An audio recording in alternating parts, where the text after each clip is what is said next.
What's up? What's up? Hey, this is John coming back with Traders for Life. Just want to do the recording for a weekly call. I completely forgot what number, to be honest with you. I believe it's weekly call 9. I just got back from vacation, so 10 days is very refreshing. We went to Chicago. You can watch us on the other video, the vlog. But anyway, that's not the topic today. The topic today is I want to talk about what will happen next.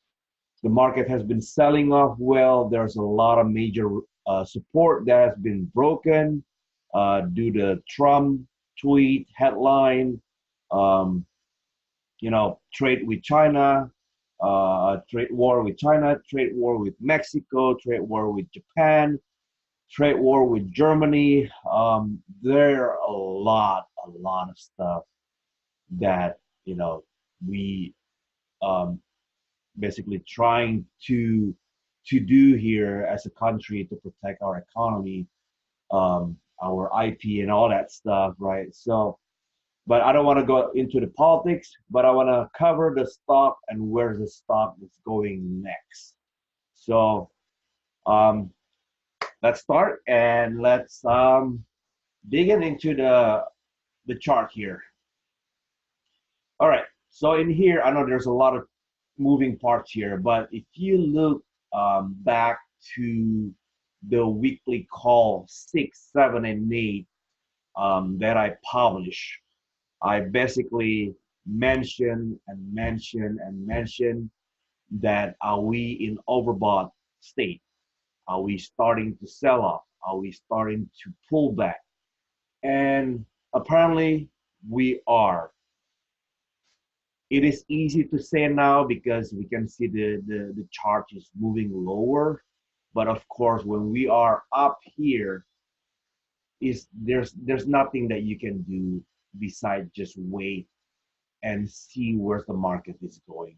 But of course, now after the fact, let's digging into the chart and where are we predicting next? Okay.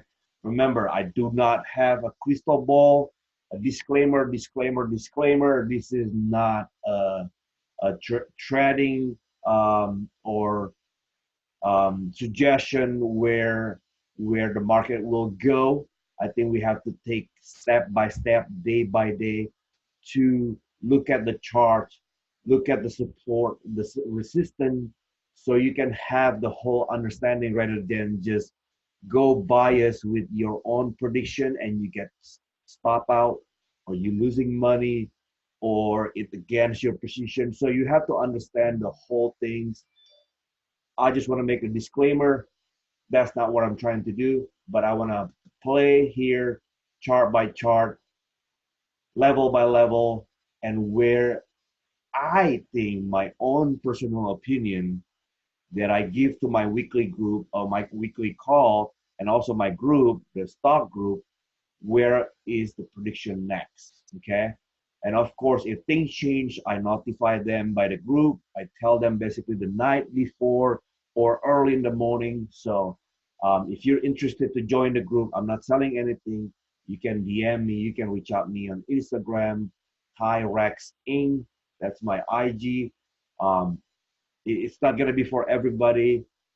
I I will only allow certain people with the right mindset that will be able to join the group. This is not a rich, quick group to make money on stock, but understanding so you can learn, you can do it yourself. Just knocking the wood. If I got hit by the bus tomorrow, you're able to do it yourself. That's my whole goal with this group. Okay. All right. So that's moving forward. Um, we have this level, the 2812 on the ES feature, okay, that will also conjunction with SPY around 280, okay, or also the another number which is the 2800 here. This is where the level that you need to watch. Basically, it's already broken. This is the major support or major resistance that was broken to the upside. Now we basically broke below it. I mentioned in the group that, hey, we already broke this. Look at on the sell-off will continue lower. You're gonna see this day that we close lower. The next day we'll try to basically go to the 2800, which is it goes to 2798, and it start moving lower after that. And then of course the trade with Mexico tweet came out the night, and then the future basically gap below. All right, so that's for the ES, but I want to show you guys on the stock chart. I think this is the more cleaner version of my chart of the a better reading on the whole thing here, because it also have the 50, the 200 MA. What is the MA? MA is the moving average. So this is what you can see that the below, if you see the blue, it's going below the 200, so that's mean the sell-off there, right? And if it's making the turn and going above, that's when the market is basically trending up. So it's not 100% absolute technical indicator that I use, but it's something that I pay attention once in a while. Now, the market has been selling off, and also SPX, which is also the S&P or the ES Future 500, right? I'm sorry, the ES Futures, the ES, it's basically below the 200 moving average. What does that mean? It means that it's going lower. If it's gonna go straight lower, no. It's gonna be chopped up and down every day. That's what the stock market is. So the key is to understand where you basically want to get buy. Okay, the 27, 23, that will be the next level I'll be looking at. There's also another level here, 27.40, but also there's another level here at 26.83, and also this level at 26.25, 23, somewhere around those areas. If you're looking at the RSI is going to be moving to the oversold territory. Okay, that's something that you have to pay attention. Okay, what does that mean with oversold? That's mean the bears has been pushing this lower and lower and lower, and this is going to be a good time for us to play the long side, to expect a minor bounce. Keyword, minor bounce. Okay, because the reason why is the trade wars will not get solved anytime soon. That will impact our economy. Okay, when I say our economy, will be the U.S. economy.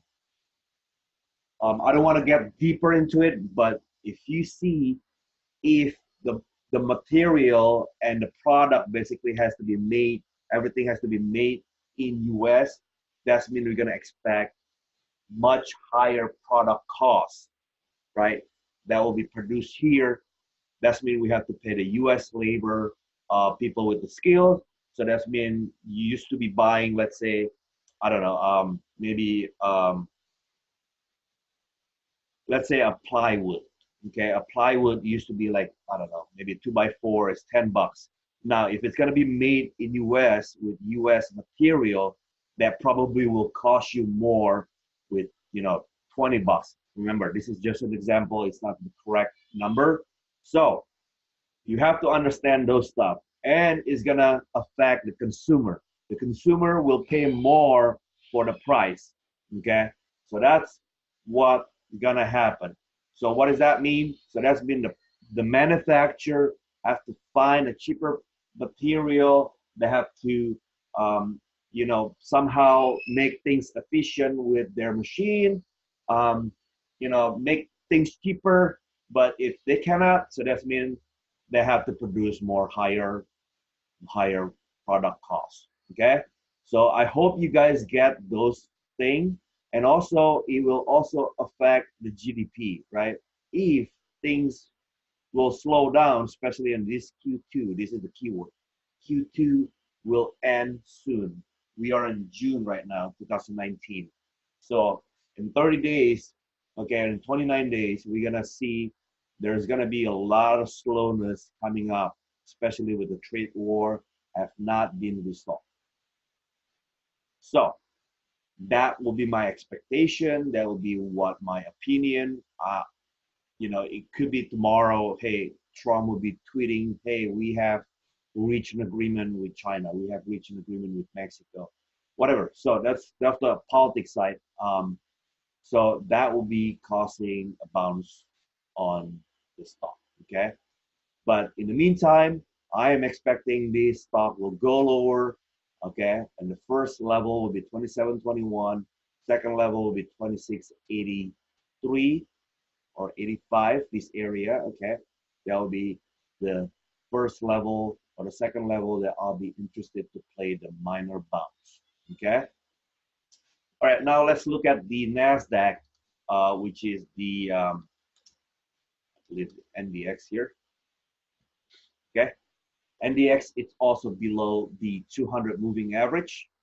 It's not far from 200 comparing to SPX. So you can see, but it's also moving lower. Okay. Now let's go take a look at the IWM. I look at this. This is the weakest and weakest sector. It's been selling off quite deep. You can see that it starts selling off there and there. And right now we are reaching to the support level right here. So I'll be expecting maybe next week IWM will do the minor bounce, and then if anything still doesn't get solved, then we will see another sell-off here. The next thing I want to take a look at the IBV, which is the biotech. This is the ETF for biotech. As you can see, it's making lower low, and we also going lower on the 50 and 200 moving average. The other thing that I want to mention is the Dow. We also below that, so a couple things that you need to pay attention.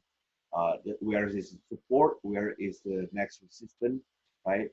So that will be the support right here, the 24.7. So let's say if we can get another sell-off by next week, 245, 246 will be the right area that you want to pay attention, that you want to nibble a small position to go the minor bounce. Okay, just keep in mind there's a lot of people also watching this market. And what I think about Friday, there's a lot of rotation. Also, people are selling stock that basically has anything to do with trade wars. They start selling this, and then they start buying into the bonds. They start buying into the gold. They start buying any stock or any ETF that has nothing to do with the trade war. So it goes into the safe stock position, I would say. Okay, so that will be my take on the whole bigger picture of the indices. Okay, now let's go deeper into the stock. So I have a couple of, oh, I forgot one thing. I'm sorry, SMH, semiconductor. Semiconductor also has been going down, as you can see, it's also below, but it's been holding up well. You can see right here, this is from Wednesday, Thursday, Friday. The Friday sell-off is not even below the Wednesday low. So this is something that you have to pay attention. If the market start bouncing, you might want to take a look at this stock. Okay, whatever the stock underneath the semiconductor, which is AMD, Intel, NVIDIA, what else? Micron. So all that stuff that you need to underneath the semiconductor, you need to pay attention if they also paying a lot, holding up the support very well. I do have a position in Intel.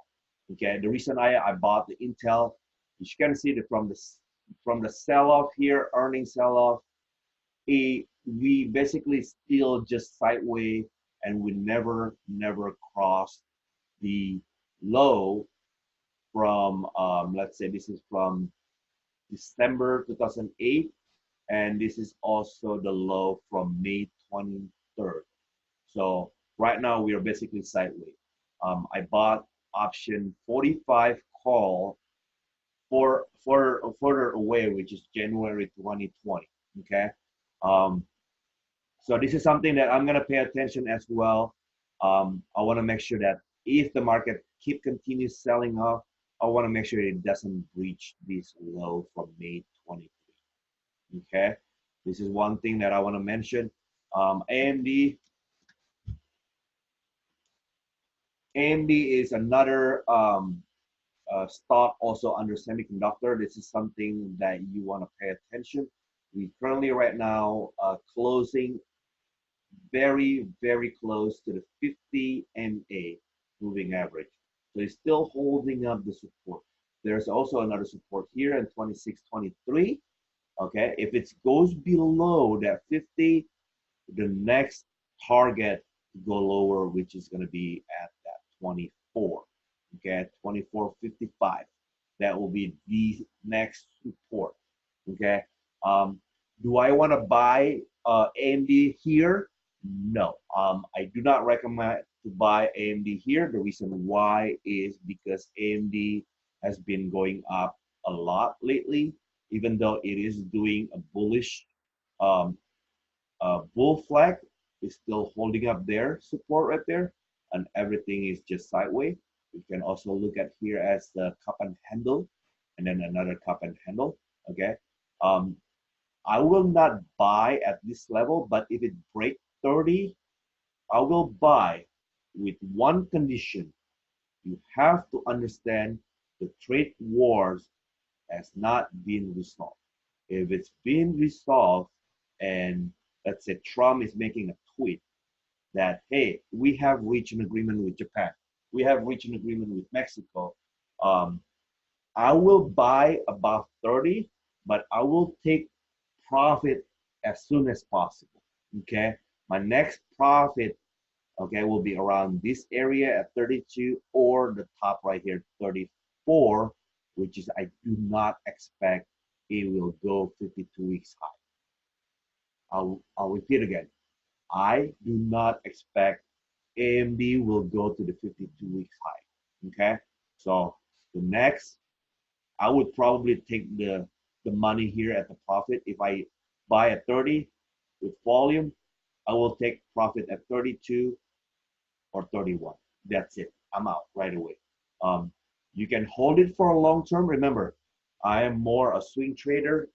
I do invest some stock in long term, but due to the trade wars and the whole economy, I think we're gonna have about 10% correction eventually.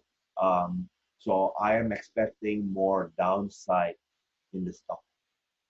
Okay, and also keep in mind, um, this is the third year that Trump has been become a president.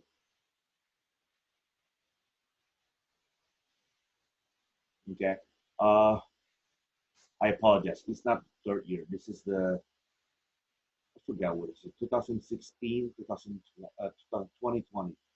So I believe it's third year. I could be wrong. It could be the second year.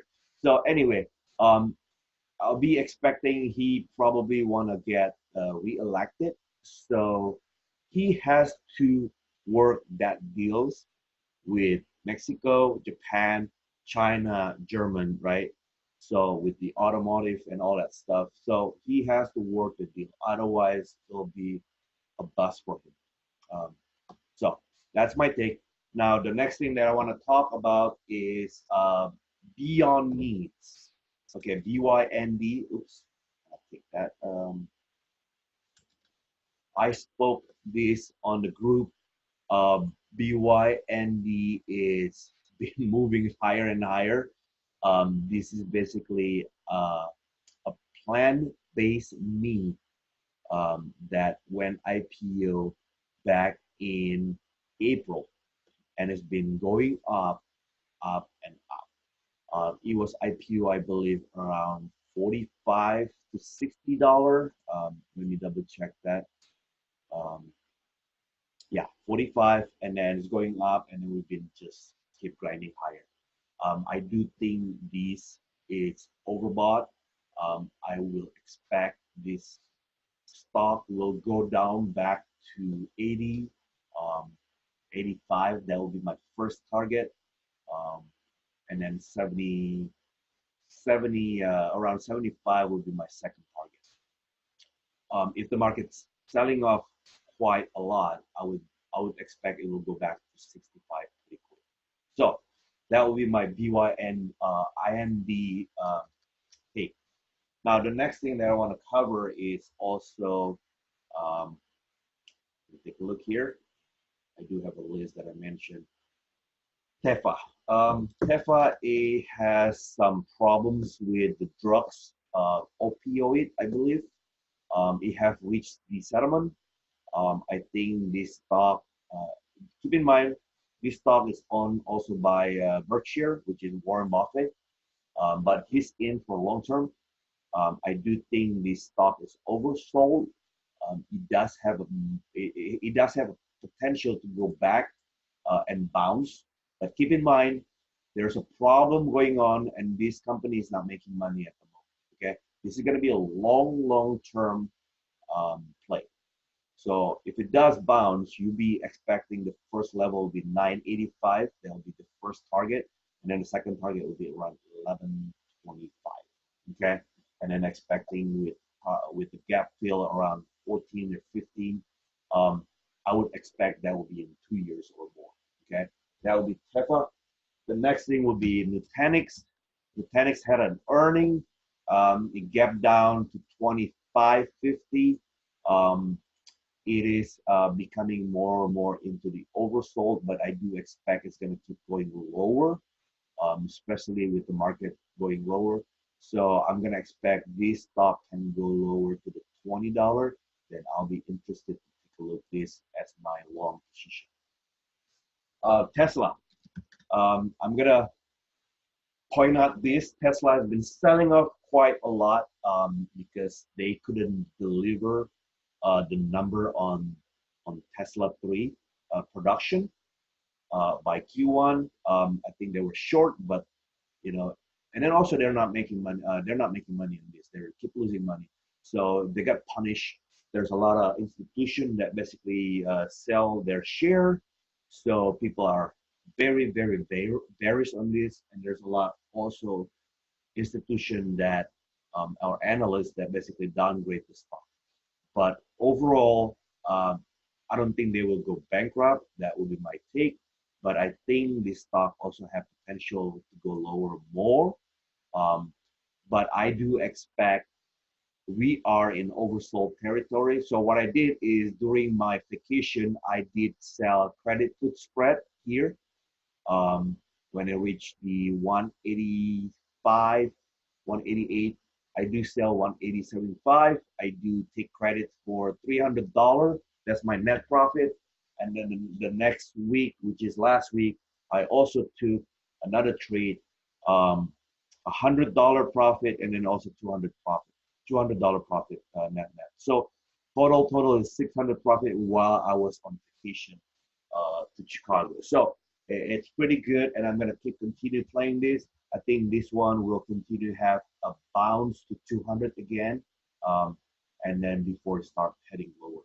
Okay, you have to understand there's a lot bearish sentiments on this stock. Okay, I do not expect you to hold longer unless you want to in and you want to buy it for long term, 5 years, then maybe it will have a comeback. Okay, but keep in mind, like I mentioned early, the economy of U.S. will start changing. We're gonna see more and more downside on Q2. This is my opinion. It's not prediction. Okay.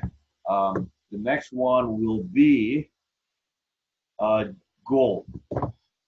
I've been wanting to buy gold, and I lost the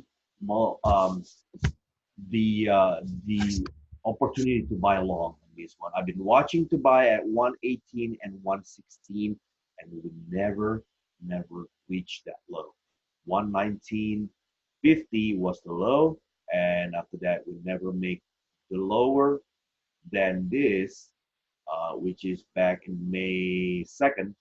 And then we just basically with the tweet, with the downside market make gold basically make a comeback and now basically breach that 122.